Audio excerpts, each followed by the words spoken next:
Inquisição e Infalibilidade. Janeiro de 2005. Brasília, Distrito Federal, Brasil. Prezado Senhor Fedeli, que Deus esteja com o senhor e com a sua família. Agradeço pelas detalhadas e esclarecedoras respostas à minha dúvida a respeito da infalibilidade papal. Primeiro, se o senhor me permitir, gostaria de pedir-lhe que me ajudasse a relacionar a infalibilidade ao ato, decreto, bula, que deu início ou permitiu a Santa Inquisição. Sabemos que houve excessos no cumprimento desse ato por parte do poder civil ou do clero, mas gostaria de certificar-me de que o ato em si não pregou o erro. Quanto aos livros sobre o assunto, já procurei os de J. Bernardino Gonzaga e Norman Cohn, mas, por ora, estão em falta. Segundo, em algum documento do site, o senhor afirma que alguns princípios do comunismo, do socialismo, do capitalismo e da social-democracia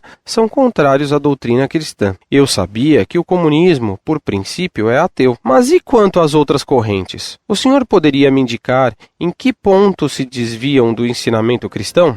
Antecipadamente grato. Prezado Senhor, salve Maria. Agradeço-lhe sua confiança, submetendo-me suas dúvidas e interrogações.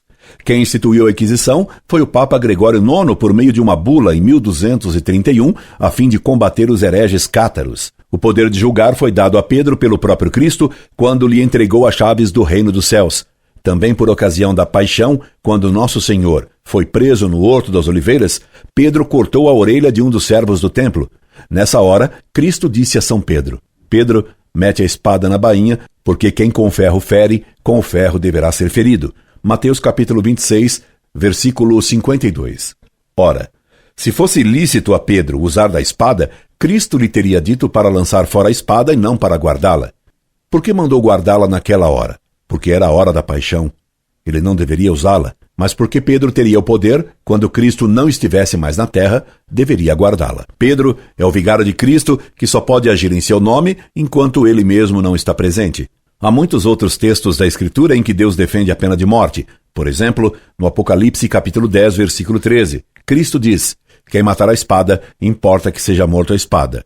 Em nosso site, o senhor encontrará textos justificando a pena de morte. Sendo a Inquisição um tribunal humano, embora eclesiástico, é natural e necessário que ele tenha errado.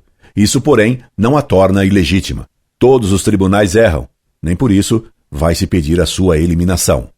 Houve muitos santos inquisidores, por exemplo, São Pio V Papa foi inquisidor, São Raimundo de Penhaforte, São Pedro Arbues. Muitos santos favoreceram a Inquisição, como São Luís, rei de França, e São Fernando de Castela. Todos os tipos de socialismo são condenados pelo seu desejo de estabelecer a igualdade e por seu combate ao direito de propriedade. O Papa Pio XI, na encíclica 40º Ano, escreveu: socialismo e catolicismo são termos antagônicos. Ninguém pode ser socialista e bom católico ao mesmo tempo. Na encíclica Rerum Novarum, Leão XIII condenou o socialismo e o comunismo. Rogo-lhe que recorra ao trabalho Desigualdade e Igualdade em nosso site. Lá o senhor encontrará toda a argumentação e documentos condenando o socialismo por seu igualitarismo e por sua oposição ao direito de propriedade. A chamada social-democracia teve origem no marxismo e é condenada tanto quanto o socialismo. O capitalismo é liberal e o liberalismo foi condenado inúmeras vezes pelos papas. O capitalismo só é tolerável enquanto admite o direito de propriedade e a livre iniciativa. Mas sua separação entre economia e moral, assim como sua defesa da livre concorrência absoluta, são inaceitáveis pela doutrina católica. Esperando tê-lo ajudado, subscrevo-me. Incorde Jesus Semper, Orlando Fedeli.